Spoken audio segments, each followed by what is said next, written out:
Assalamualaikum warahmatullahi wabarakatuh. Perkenalkan, kami dari kelompok 1 yang beranggotakan Aliska Nuria Aziza, Anissa Kurniasih, Desta Einstein Sodik, Mustika Dewi Kusumastiti, Rara Putri Nur Azmi, dan Yin Okiana. Di sini kami menjelaskan tentang teori-teori yang mendasari pembelajaran berdiferensiasi. Nah, pada elemen demonstrasi kontekstual, izinkan kami untuk memaparkan terkait teori pembelajaran berdiferensiasi dan keragaman anak di kelas. Pembelajaran berdiferensiasi. Pembelajaran berdiferensiasi atau differentiated instruction merupakan proses atau filosofi untuk pengajaran efektif dengan memberikan berbagai cara untuk memahami informasi baru untuk semua peserta didik dalam komunitas ruang kelasnya yang beraneka ragam. Selanjutnya, teori pendukung pembelajaran berdiferensiasi. Terdapat 4 teori pendukung. Yang pertama, teori sistem ekologi.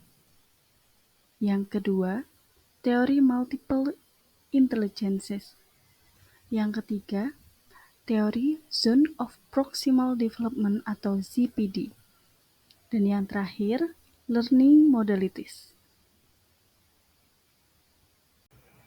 Baik, selanjutnya saya akan menjelaskan mengenai pembelajaran berdiferensiasi teori sistem ekologi. Perkembangan individu dalam interaksinya dengan lingkungan di luar dirinya yang terus-menerus mempengaruhi segala aspek perkembangan. Teori tersebut dicetuskan oleh Brun van Brenner. Brun van Brenner menyebutkan terdapat 5 sistem, yaitu mikrosistem, mesosistem, ekosistem, makrosistem, dan kronosistem. Selanjutnya yaitu teori multiple intelligence. Menurut Gardner 1993, intelijensi sebagai kemampuan untuk memecahkan persoalan dan menghasilkan produk dalam suatu setting yang bermacam-macam dan dalam situasi yang nyata. Setiap orang memiliki 8 jenis kecerdasan dalam tingkat yang berbeda-beda dengan komponen dan ciri yang berbeda.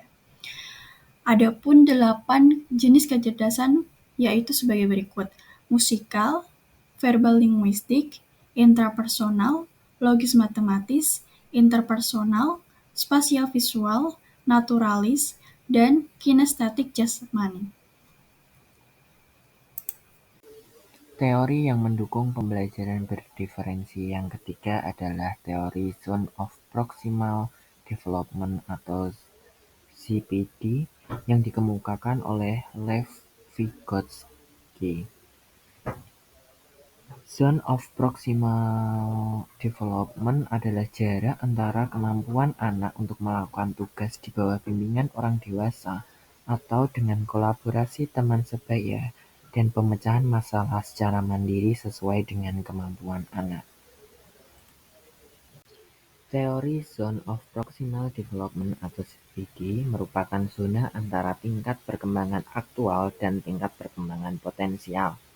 Tingkat perkembangan aktual merupakan tampak dari kemampuan peserta didik menyelesaikan tugas-tugasnya secara mandiri.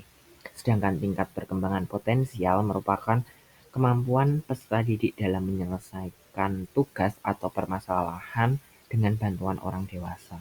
Pada tingkat perkembangan potensial, terjadi proses kolaborasi di antara peserta didik dengan lingkungannya, sehingga lingkungan itu juga akan berpengaruh terhadap proses perkembangan. Teori pendukung pembelajaran berdiferensiasi yang keempat adalah learning modalities, di mana learning modalities merupakan modalitas dalam belajar yang sering disalahartikan dan diinterpretasikan sebagai gaya belajar, di mana learning modalities ada 3, yaitu visual, auditory, dan kinestetik, di mana ketiga modal belajar tersebut tidak secara baku bahwa peserta didik hanya menggunakan satu modalitas saja.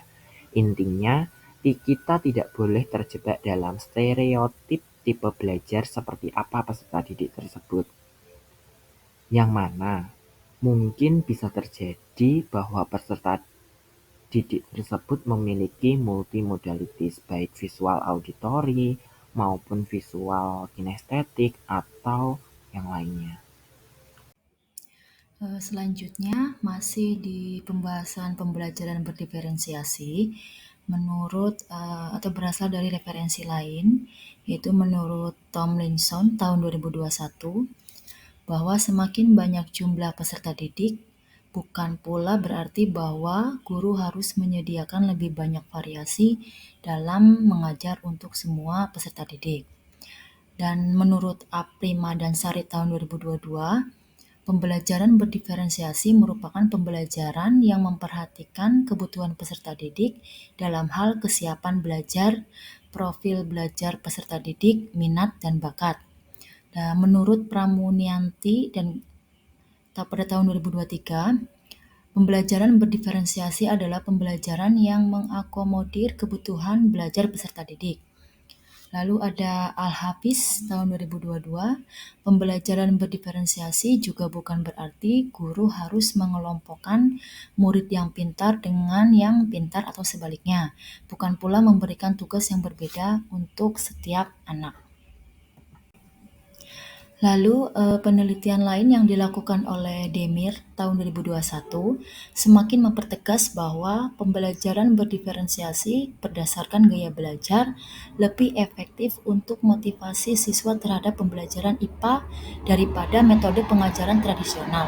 Siswa juga berpendapat bahwa mereka mendukung penerapan pembelajaran berdiferensiasi. Pembelajaran berdiferensiasi dapat memberikan ruang yang cukup bagi prakarsa, kreativitas, dan kemandirian sesuai dengan bakat, minat, serta perkembangan fisik dan psikologis peserta didik. Marlina, tahun 2019. Nah, saat implementasi pembelajaran berdiferensiasi, sebaiknya seorang guru melaksanakan asesmen diagnostik ketika sebelum pembelajaran. Nah, asesmen diagnostik di sini meliputi asesmen diagnostik kognitif maupun asesmen diagnostik non-kognitif. Kemudian hasilnya digunakan untuk pemetaan yang nantinya di dalam proses pembelajaran dilaksanakan ada 3 pembelajaran elemen berdiferensiasi. Yang pertama, diferensiasi proses, yang kedua diferensiasi konten, dan ketiga diferensiasi produk.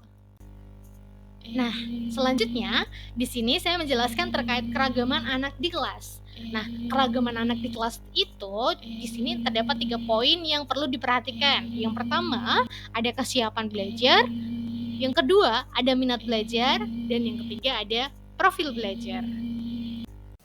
Keragaman yang pertama dapat dilihat dari kesiapan belajar. Tomlinson memiliki konsep The Equalizer yang dapat digunakan guru untuk mengukur kesiapan peserta didik dalam belajar. Kesiapan belajar merupakan kemampuan peserta didik untuk mempelajari dan memahami konten pembelajaran yang baru. Pada tahap ini, guru dapat menyiapkan pembelajaran peserta didik sesuai dengan tahapan pemahamannya. Upaya konkret yang dapat dilakukan guru, salah satunya yaitu dengan menerapkan asesmen diagnostik kognitif di awal pembelajaran. Kemudian memberikan tugas-tugas yang sesuai dengan kesiapan belajar mereka. Keragaman berikutnya yaitu minat belajar. Seperti yang telah kita ketahui bersama, bahwa setiap individu peserta didik tentu memiliki minat belajar yang berbeda-beda. Ada peserta didik yang memiliki minat belajar yang sangat besar dalam bidang hal tertentu seperti olahraga, kemudian yang lainnya pada bidang seni, matematika, sains drama, memasak, dan lain sebagainya. Sebagai seorang guru, tentu kita harus menerima dan memahami perbedaan minat belajar tersebut guna menciptakan pembelajaran yang dapat mengoptimalisasi minat belajar peserta didik. Keragaman yang terakhir yang ditemui peserta didik dalam kelas yaitu mengenai profil belajar.